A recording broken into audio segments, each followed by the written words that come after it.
documentary. Hindi ka tanong sa farmhouse. Ay, farmhouse. Okay, sige.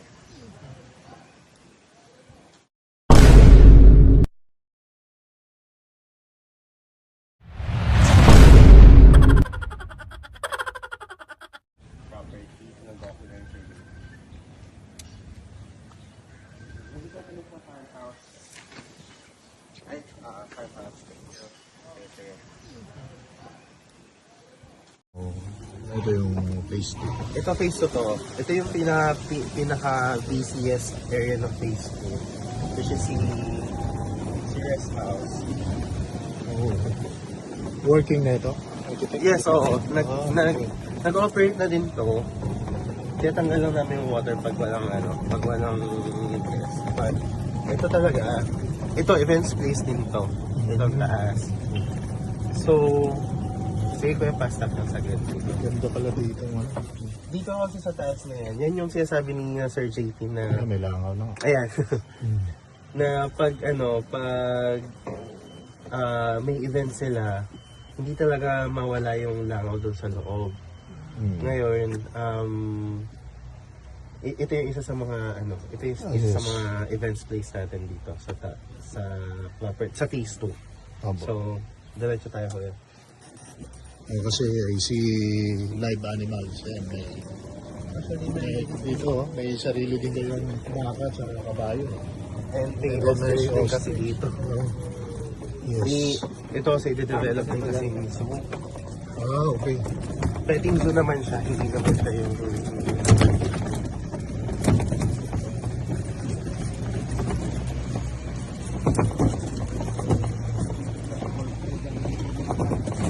ayan yung isang manukan dito. That's why, tapos ito nga, So dapat dito, recommendation mo dito para, taasan na yung, bago. yung kasi taasan yung kahoy, anong material yung itataasan? Yung semento, yung slab. Hindi ba mataas ang lipat ng Hindi naman.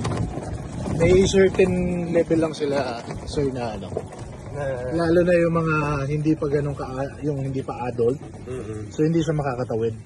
Yun yung isa sa nun. Kaya kahit dito ka na magliko.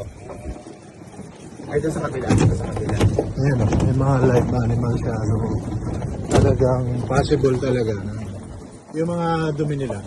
Oo. Pero ang counter naman yan, pwede naman kasi din i-treat yung area na yan. Yung paligid niya, Oo. yung may residual siya para dun sa dumi niya. At least may kasamang yung area nila may gamot. So kung may pupunta man na insekto, mamamatay. Hindi na magmumultiply doon. Kaya stop lang tayo dito. Ito, events place din kasi ito. So, ito yung para outdoor place for events. Ngayon, pag naglatag kasi dyan ng food, automatic talaga nag-swarm yung Sobrang lapit. yung langaw. So, ito yung isa sa mga parang kailangan natin masolusyonan. Yes. Ito yung area na yun. So, hindi naman siya totally na lahat. Tama naman yung point nyo. Hindi naman kailangan natin i-treat. Yes. But, ito yung mga focal points ng areas natin kung saan kailangan natin talaga siyang yung pagtuunan ng pansin for mitigation ng Opo. And then I suggest, lamok na rin. I suggest na i-treat na rin natin yung perimeter ng area. yung mismong may live animal, i-treat na rin yung area nila. Hindi naman makaka-apekto sa kanila. Okay. Kasi water-based naman yun. At the same time, pag natuyo yun, nagiging parang powderize yun. Kaya pag na-pick up ng mga pest, mamatay din sila.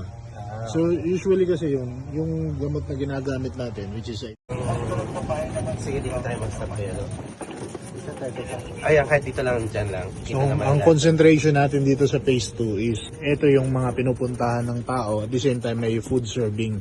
Yes. Kasi doon talaga For example, ito din, ginagawa naman tong meeting rooms din ng operations. Opo. Kaya parang may mga guests din kami dito. And also ito, accommodation kasi ito eh. So, Okay, may nag-i-stay din pala dito. accommodation din kasi yan. So, may nag-i-stay din dyan. So, hindi siya, hindi siya concentrated sa isang area. Like, Wow, hiwalay sila. yun yung gusto kong banggitin sa'yo kanina na hindi siya concentrated na kung saan lang yung place pupunta yung mga tao. Tama. Ano siya, scattered yung mga, yung mga structures natin dito sa Goleta. So, pwede natin siyang bilangin yung concentration ng treatment. Itong may mga ganito. Then place, ito. Nagluluto sila dito? Or Wala naman. More on, talaga siya, hotel type lang talaga siya, walang cooking. Tapos yung, saan sila yung food preparation nila? Yung ano, I mean, Ang saan sila pag-food kumakain? kasi sila, doon na sa Lihim, di ba may restaurant doon sa Okay. So Sa Lihim. doon na sila kumakain. But if they have food na dala, pwede nila kainin dito. Yes. Pero bawal magluto. Okay. So, That's yun. Bawasan yung ano. Lalo na yung ihaw-ihaw. Dami Yun, yan. ito din, yung pool area, yan. Gamit na gamit din yan. Lalo na pag Ito po, yung area na to. ayan. Kung makikita nyo, parang hindi healthy Yes. yung mga puno. Kasi parang may pest siya sa... So, Oo. ayun. Lagi ba nagdidilig din dito? Dapat nagdidilig. Nagdidilig. Oo. Yes naman, oo. Dapat Hindi every afternoon. No? Para mabuhay yung mga ano. Medyo ano siya dry yung ano niya.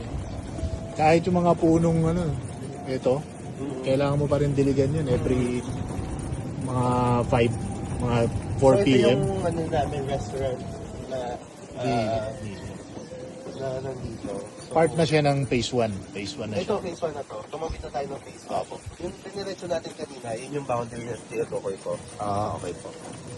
Ito naman, itong structure na to, ginagawa to ng ginagamit to ng mga suppliers for preparation, flower preparation, tapos may CR din dyan. So, pero itong likod na to, ito yung possible na ito yung event space talaga namin dito. Yung pinakamalaki event space, Sinchang. Ito Tapos ito kailangan yung itong kitchen. treatment talaga. So may ano to, may nagtitrip dito ngayon. Architect. Alam ko meron eh. That's why parang kailangan lang din ng competitor. Yes, opo. Ito may mga mangoes, ito yung binabanggit mo kanina. Paano tayo kaya? May niradyo ka no? Pa-contact naman si Miss Ellie. Nandito na tayo sa Mamelen. Ito mga mangga. Oh. Pag nagbulaklak na to, start na rin ang langaw.